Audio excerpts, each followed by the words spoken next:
sebagai umat yang setia, cinta, dan selalu menyebut namanya akan mendapatkan syafaatnya di hari kemudian kelak. Amin ya rabbal alamin.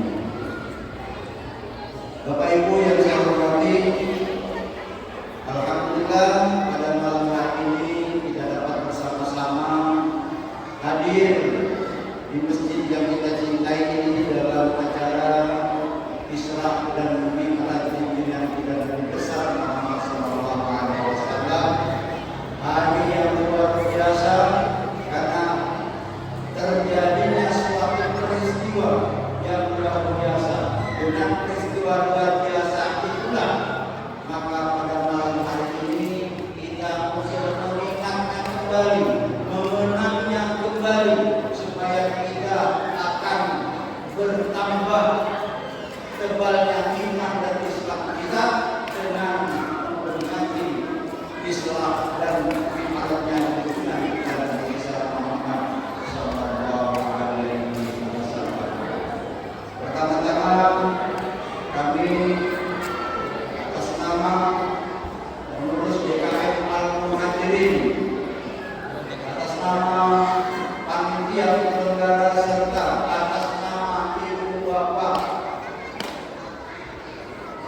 Jamaah Masjid Al-Muhajirin mengucapkan terima kasih yang sebesar-besarnya atas kehadiran Bapak Kiai Haji Sakyar Dayu Safari LC pada malam hari ini yang insya Allah akan memberikan tausiahnya, memberikan pencerahan kepada kita bersama.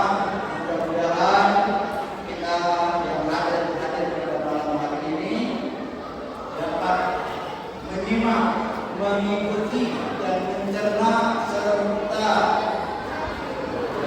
membawa bekal pulang untuk diamalkan apa yang akan beliau sampaikan nanti. Mudah-mudahan dengan demikian ya apa yang disampaikan akan kita terima dengan sebaik-baiknya. Ibu bapak sekalian yang saya hormati, ya kita sebagai manusia yang tak luput dari khilaf dan salah dan banyak lupanya, maka pada malam hari ini kita ingatkan kembali. Assalamualaikum warahmatullahi wabarakatuh.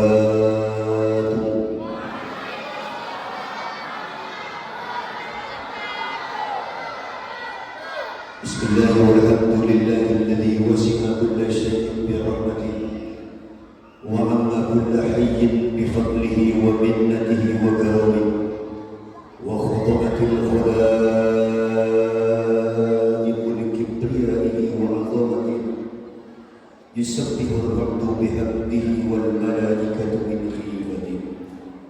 Ahmaduhu subhanahu wa ta'ala wa ashkuru wa ashhadu an la ilaha illallah. Sama-sama asyhadu an la ilaha. Dengan kalimat ini Allah mengizinkan kita lahir ke alam dunia ini. Di alam ruh Allah telah mengambil persaksian kepada kita semua. Ibu di alam ruh pernah dipanggil Allah. Demikian pula keadaannya bapak sekalian yang hadir. Allah pernah memanggil saudara tanpa terkecuali saya untuk masuk di dalam. Wa in akhadha rabbuka min bani adama min zuhurihim dzurriyyatahum wa asyhadahum ala anfusihim. Ingatlah ketika Allah mengambil ruh-ruh kalian untuk berjanji kata Allah. Berjanji atas apa? Wa asyhadahum ala anfusihim, agar kalian bersaksi, alastu bi rabbikum, benarkah aku ini Tuhan kalian semua. Setiap ruh kita dipanggil oleh Allah Ta'ala sebelum kita ditiupkan dalam janin di rahim ibu kita. Allah tanya, benarkah aku ini Tuhan kalian? Semua kita menjawab, benar, benar ya Allah.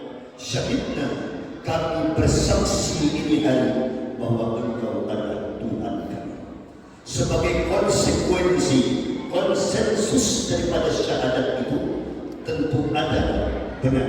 Tidak ada orang yang berjanji tanpa hukum sebab akibat dan tanggung jawab. Karena kau telah menerima aku sebagai Tuhanmu, an taqulu yaumal qiyamah. Di hari kiamat kelak kata Allah, engkau akan bersaksi dan berkata di hadapanku, inna kunna an hadza ghafilin.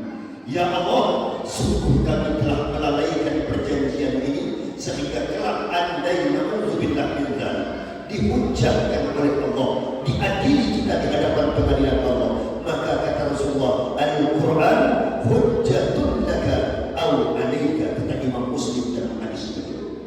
Kata Imam Muslim, Quran itu akan datang di hari kiamat, hujjatun laka, menjadi hujjah bagi Allah untuk menghujah engkau sehingga engkau tidak dapat berdalil di hadapan Allah. Hujjatun laka bermakna su'ima kimatik, bahwa kelak di hari kiamat hujjatun laka, yang pertama Allah akan mendebat engkau dengan Quran, atau sebaliknya au alaika, atau Al-Quran engkau gunakan untuk berdebat dengan Allah Subhanahu wa taala. Kau akan Allah debati dengan Quran, engkau akan membela diri dengan Al-Quran, atau sebaliknya Allah akan menghukum engkau dengan Al-Quran au alaika. Kata Rasulullah, ana apa? Ana su'i'a kimatik. Bila engkau mendebat Allah dengan Quran, itu bertanda us'i'a kimatik, kau akan selamat. Kenapa? Kau dapat berdialog dengan Allah. Yang kau lakukan itu semuanya atas aturan Allah. Ini yang pertama. Tapi alangkah menyesalnya, ironinya, bila mana keadaan yang terbalik, au alaika, engkau akan dihujah Allah sampai engkau tidak akan dapat mengangkat kepalamu di hari kiamat. Kenapa? Hujjatun alaika, Allah akan mendebat engkau sehingga kau tidak dapat mengangkat kepala. Kenapa? Begitu banyak hukum-hukum Allah yang telah engkau permainkan semasa hidup. Ini yang pertama. Dengan kalimat ini Allah pernah mengambil perjanjian itu. Lalu Allah melahirkan kita ke alam dunia dengan pesan Rasulullah, kullu mauludin yulad ala fitratil Islam. Itu anak-anak yang lahir itu yulad ala fitratil Islam, lahir dalam keadaan Islam, saudara. Tidak ada, kalau mungkin negara anak kecil yang lahir itu tidak beragama Islam, semua Islam. Bagaimana dengan ayahnya yang non-Muslim? Rufi'atil aqlam ala arba'atin. Catatan dosa tidak pernah dicatat oleh Allah atas 4 golongan. Satu di antaranya anak yang baru lahir sampai ia tamyiz, mumayyiz, aqil, baligh, yang disebut sebagai mukallaf, baru ia dihitung punya agama. Pak, dia punya ayah non-Muslim, Pak, anaknya tetap Islam sampai dia mampu membedakan yang hak dari yang batil, yang benar dari yang salah, yang baik dari yang buruk, barulah dicatat dia sebagai orang yang beragama. Maka ini anak-anak, Pak, ini orang tuanya orang tak benar, anaknya tetap bersih. Pak, ini anak lahir dari perbuatan haram, anaknya wa man laysa lil insan illa ma sa'a. Tidak ada anak yang memikul dosa kedua orang tuanya. Haram perbuatan ayah bundanya, anaknya tetap lahir dalam keadaan suci. Kullu mauludin yuladu ala fitratil Islam. Yang lahir itu semua suci, kata Rasulullah. Fa'abawah, orang tuanya yuhawidani, yang menjadikan dia Yahudi, yunassirani, menjadikan dia Nasrani, atau yumajjisani, menjadi Majusi. Itu apa kata pendidikan kedua orang tuanya. Maka ini pesan saya yang pertama, ibu, apa yang ingin saya sampaikan, ini anak semuanya suci, semua yang lahir bersih. Noda itu terjadi ketika kita mukallaf, ketika kita sudah menginjak usia dewasa. Maka pesan saya yang pertama, alhamdulillah, sekalipun kita lahir dengan la ilaha illallah dan Allah izinkan kita mampu bertahan dalam kalimat yang sama hingga detik ini, alhamdulillah. Karena apa, Pak Kiai? Banyak orang yang sudah berjanji, bersaksi dengan la ilaha illallah, tetapi setelah dewasa justru ia mensekutukan Allah, menduakan Allah, meninggalkan Allah, membuat sesembahan selain Allah, dan ini termasuk orang-orang yang rugi kelak di hadapan pengadilan Allah. Mudah-mudahan kita tidak termasuk golongan ini. Amin Allahumma. Amin Allahumma. Yang kedua, lahir dalam la ilaha. Yang kompak dong. Yang kompak sekali lagi. Ya kan, ini jemaah cuma 100-200, kalau tidak kompak kan tak kedengaran suara.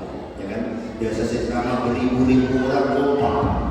Mau ceramah di Kalimantan, di Sumatera, di Padang, di Agam, Periangan, Sumatera, di Jawa, Jakarta, di Banten, orangnya ribuan, puluhan ribu, belasan ribu kompak.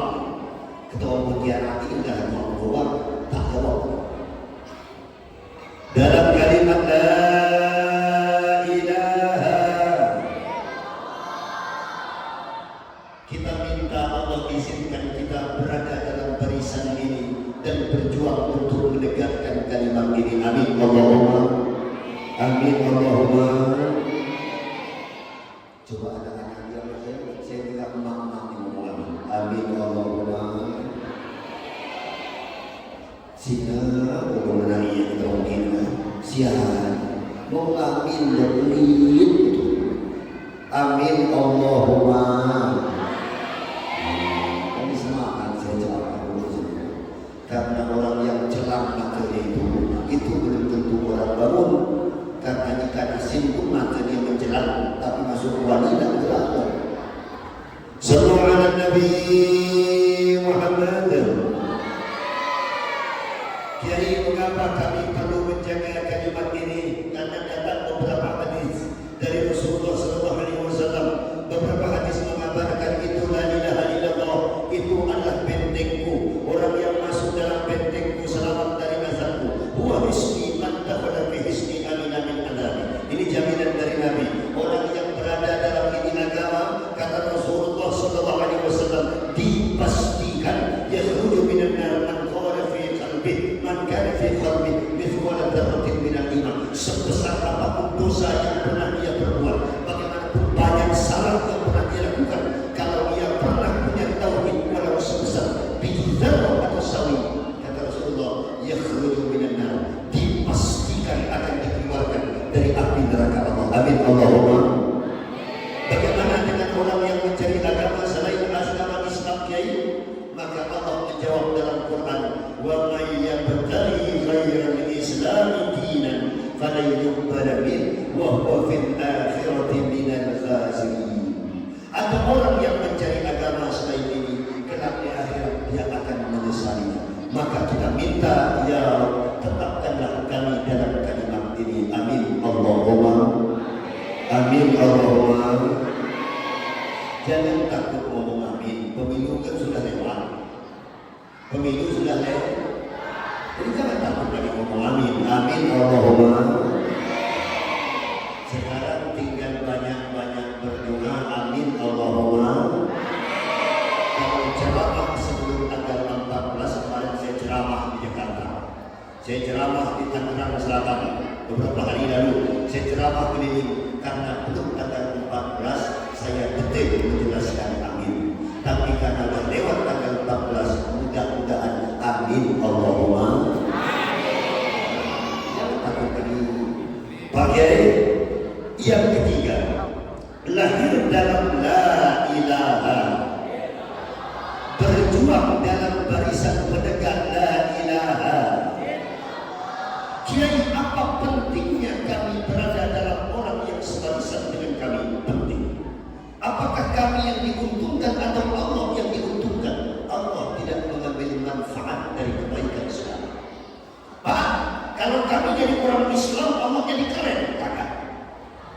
Pak, kalau kami jadi orang taat, Allah tambah mulia, kakak. Pak, kalau kami jadi orang yang soleh, lalu Allah bertambah keagungannya, boten dengan dikerjakan jadi. Kalau kami menjadi orang baik, Pak, untuk siapa baik itu? In ahsantum li anfusikum. Kalau engkau baik, untukmu baik. Wa in asantum falaha. Sebaliknya kalau engkau buruk, kembali pada aku tidak dirugikan dengan keburukanmu, sebagaimana aku tidak diuntungkan dengan kebaikan. Maka monggo milih orang ini mau berbuat apa saja, tapi Bapak akan terima konsekuensi. Kalau baik, boleh saja kau cintai dunia,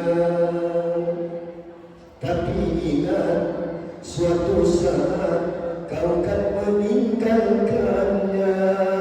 Sekarang atau lusa, tua ataupun muda, yang pasti kau akan mati juga. Betul kan? Mati jadi seorang. Ini kan sama dengan ceramah, cuma bedanya suaranya dipoles gitu saja. Boleh saja berbuatlah apa yang engkau suka, tapi ingat semua itu kan ada balasannya. Baik ataupun jahat, lurus ataupun sesat, semua kembali padamu juga. Kesenangan dunia, tak mulutnya jawab. Kesenangan dunia memang sungguh menyenangkan hati. Siapa tak senang dunia seperti senang berbuat jahat? Siapa tak senang rumah mewah? Siapa tak senang mobil bermerek di garasi rumah? Siapa yang tak senang emas yang banyak? Siapa yang tak senang dengan anak? Siapa yang tak senang dengan pangkat? Siapa yang tak senang dengan kemasyhuran? Siapa yang tak senang dimuliakan? Semua senang. Tapi kesenangan dunia semua hanya tipuan belaka. Dari itu waspadalah, jangan sampai terpedaya olehnya. Sallu ala Nabi Muhammad. Kau kalau dipuji manusia jangan terlalu senang. Manusia itu punya karakter, dia menilai sesuai dengan ilmu dia, sesuai dengan apa yang dia lihat. Manusia itu bak suasana di saat musim yang akan mudah berganti. Pada saat dia suka dia puja, saat dia benci dia caci. Ada pepatah orang tua, hilang kemarau setahun boleh hujan sekali. Engkau buat baik 10 tahun, satu kali saja engkau tak datang di undangan akikah anaknya, itu engkau tidak akan baik memang dalam pandangan dia. Itu manu 10 tahun bapak baik dengan semua orang. Ada satu hari itu bikin selamatan ibu tak datang, dia akan kunci ibu sebagai orang tak baik. Itu manu 10 tahun bapak menanam kebaikan di tempat ini, salah meleset sedikit saja hilang kebaikan 10 tahun. Kenapa? Itulah manu. Maka orang yang paling cerdas sadar tauhid itu mengajarkan Allah yang buat kita ada, Allah tujuan hidup kita. Ya Rabb, kalau pulang hanya engkau yang aku harapkan ya Allah, yang lainnya tidak. Maka kita orang begitu. Nah, fuagalah ta'ala nafirik kikiyaloy tu'ala kantoran dia untuk maghrib minum bersama dan sama kivi kiyaloy, ya kan? Kivi kiyaloy. Kau mesti ingat, nah, Allah dulu menjadikan engkau dari mana, kau sedang berada di mana, kelak kau akan pulang ke mana. Engkau hidup tidak hanya untuk makan, tidak hanya untuk minum masak dan semata. Kau akan pulang, nah, sibak-sibak, kau akan pulang dengan siapa? Inilah kajian kita pada malam hari ini, bekal untuk pulang, insya. Apa yang kita minta, kita minta pulang dalam kalimat yang sama, yaitu membawa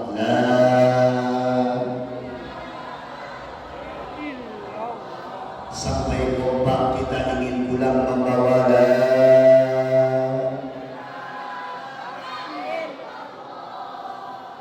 Coba kita tes suara yang tidak ada itu suara yang mana sebenarnya?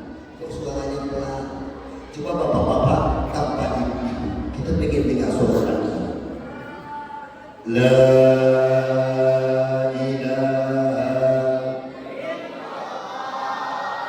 Ya Allah, ini matikanlah dalam kalimat itu. Amin Allahumma. Sekali lagi la ilaha.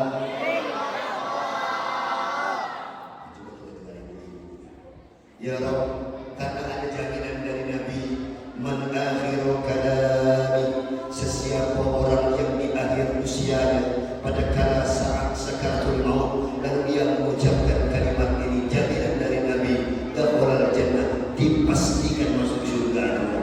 Asal saat sakaratul maut terucap kalimat itu. Ya Rabb, dengan berkah ini ucapan, ya Allah, dalam keadaan itu kami berharap Engkau memanggil kami. La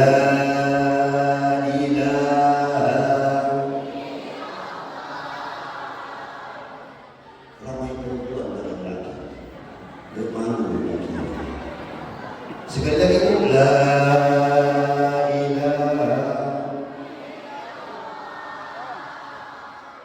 Berarti kalau ramai berbuat saya ngaji mereng ke sana, karena ini lebih semangat juga ceramah. Yang ini bertanya mungkin, tapi mungkin karena beban hidupnya berat. Karena lelaki memang pikul berat, beban hidupnya berat. Dari muka-muka dia lihat, ini muka berat semuanya. Pak Kiai, sama-sama la ilaha. Apa pentingnya kami pulang menghadap Allah dalam kalimat ini, Kiai? Kata Rasulullah, orang yang bisa mengucapkan ini kalimat, dan Allah telah memilihkan ini kalimat untuk orang-orang beriman. Kenapa Pak Kiai? Secara luar makharijul huruf, tempat keluarnya huruf tauhid itu tidak ada huruf syafawi. Ini kan ada ustaz suaranya bagus, ada ustaz yang saya muliakan, banyak ini ustaz Pak Kiai Habib orang alim.